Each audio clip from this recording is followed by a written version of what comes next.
in this day and age, we have to understand that it is more materialistic than it has ever been post-Islam, in fact even perhaps post-Christianity, than we can remember. And it's not by accident that as materialism rises, so too does depression and anxiety. And one of the biggest killers in the world today, who can tell me? One of the biggest killers in the world today? Depression and suicide. A man will walk past the grave and wish they were in it, was one of the prophecies of Rasulullah ﷺ. That is because the more you are involved in a materialistic lifestyle, the less you have time to remember who? Allah subhanahu wa ta'ala. And Allah has told us He is our Creator. أَلَا بِذِكْرِ اللَّهِ تَطْمَئِنُّ الْقُلُوبُ.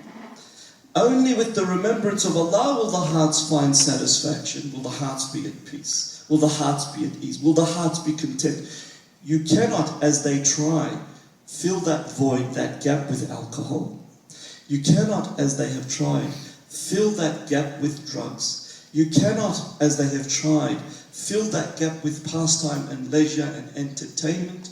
You cannot fill that gap with any of the ornaments of the dunya. The only thing that will satiate that, the only thing that will fill that gap, that void in the heart, is the remembrance of Allah.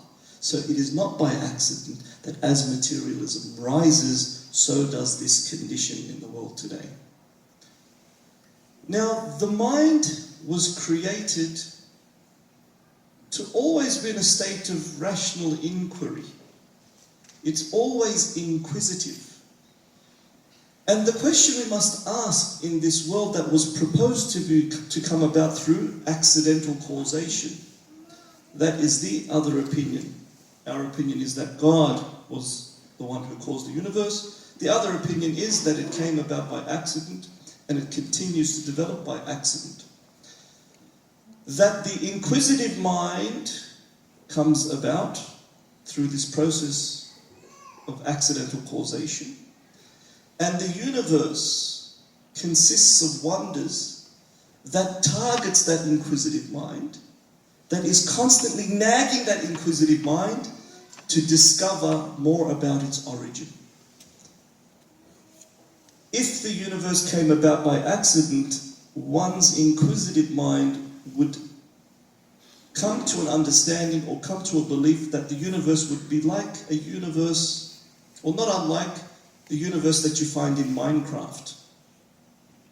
Is anyone here not familiar with Minecraft?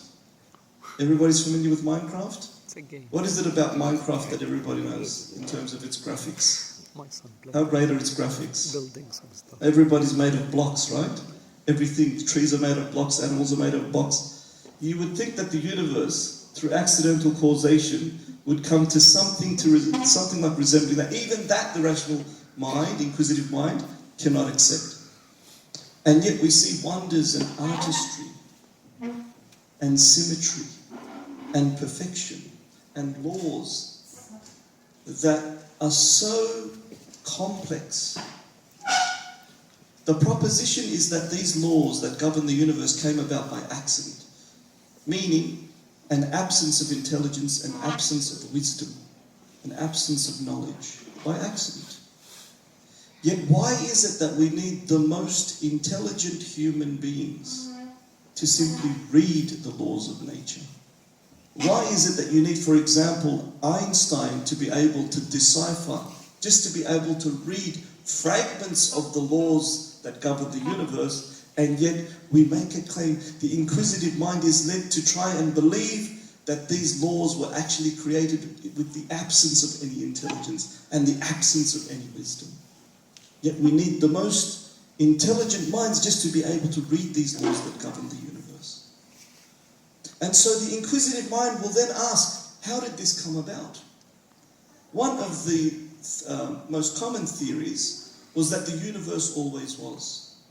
And hence you didn't really need to think about, you really didn't need to ponder over this question of how this brilliance, this artistry, this magnificence came about. But in 1929, something happened. Something was discovered. Who can tell me what was discovered in 1929?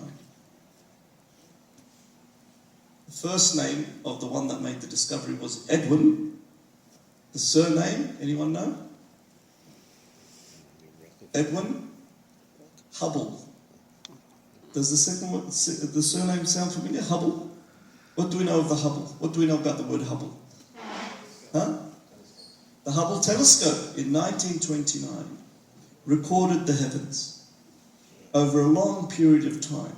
And after the heavens were recorded, when you rewind that, if they found and they discovered that the universe was expanding, and if you rewind it, that the universe is then contracting, and therefore that the universe must have originated from one finite point. And this is where the theory now that the universe has a beginning came about. Penzias and Wilson complemented this discovery by finding the radiation afterglow, which they proposed came about from an explosion, hence the theory of the Big Bang. So now we have a problem. Philosophically, we have a problem. Well, we don't have a problem, they have a problem, right? They have a problem. We cannot say that the universe was always there. The universe is eternal, because now we know that the universe has a beginning. And it's interesting to note that in the Quran, Allah subhanahu wa ta'ala says, "Do not the unbelievers see that the heavens and the earth were one unit of creation, and we split them asunder?" And there's two miraculous elements to this verse. Oh, there's more, but relevant to here. Number one, well, how would the Quran know of the origin of the universe being part of one singularity and then emerging into its state today, unless it was from God? Number two, who is God addressing? Do not the unbelievers see?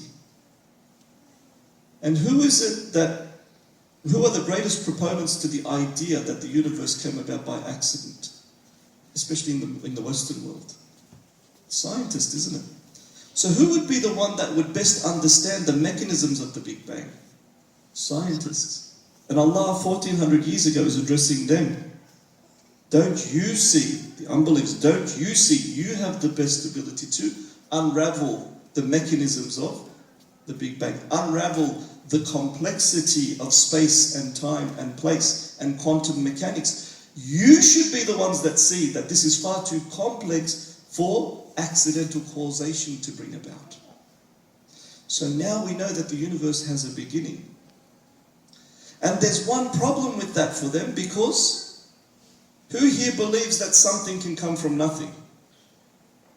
Does anyone believe that something can come from nothing? What comes from something? What a doorknob dreams about. What does a doorknob dream about? That's right, nothing. Right? Can something ever come from nothing? Nothing. Not a single particle, not a proton, not even a neutron. Nothing will always remain what? Nothing. Which means something can only come from something. It is not possible for something to come from nothing. Something can only come from something. So now we have two possibilities. That something came from either matter or energy, or now the new theory is gravity was always there and then everything emerged from gravity, because it's preposterous to say that the universe came from nothing. Or it was God that was the creator of everything. The two options are, it was either gravity or material or energy that was always in existence that then became the universe, or it was God that was the originator of the universe. And now, in order to be able to understand, well, who's the likely candidate here, God or matter? Again, we have to propose the question. How can something with no artistry produce the artistry that is around us, greater than any human being can reproduce? How can something without wisdom produce wisdom in sentient beings, which is us? How can something without intelligence produce intelligence that is within us? And so, therefore, what is the likely candidate looking at it from that perspective? The other thing is that even those that propose that something came from nothing, that the universe came from nothing, in the universe we have space, in the universe we have time, and in the universe we have matter. So the proposition is that at one point there was no space, there was no time, there was no matter, and instantly it came into being. Right? Accidentally, something willed it into being. But it's far more complex than that. That in itself is unimaginable, unbelievable. But it's far more complex than that. It's not just about matter and space and time coming into existence out of nothing. It's matter and space and time coming into existence out of nothing and then somehow being able to work in, what was Einstein famous for? Work in relativity. Space needs to be able to work with time, needs to be able to work with matter in order for the universe to exist in the state that it does. So it's not just about something popping into existence, it's something popping into existence already knowing how to interact and relate with one another and work with one another so that we have the ability to have motion through space and time. We can travel, we can age, we can see things happen in the manner that we see them.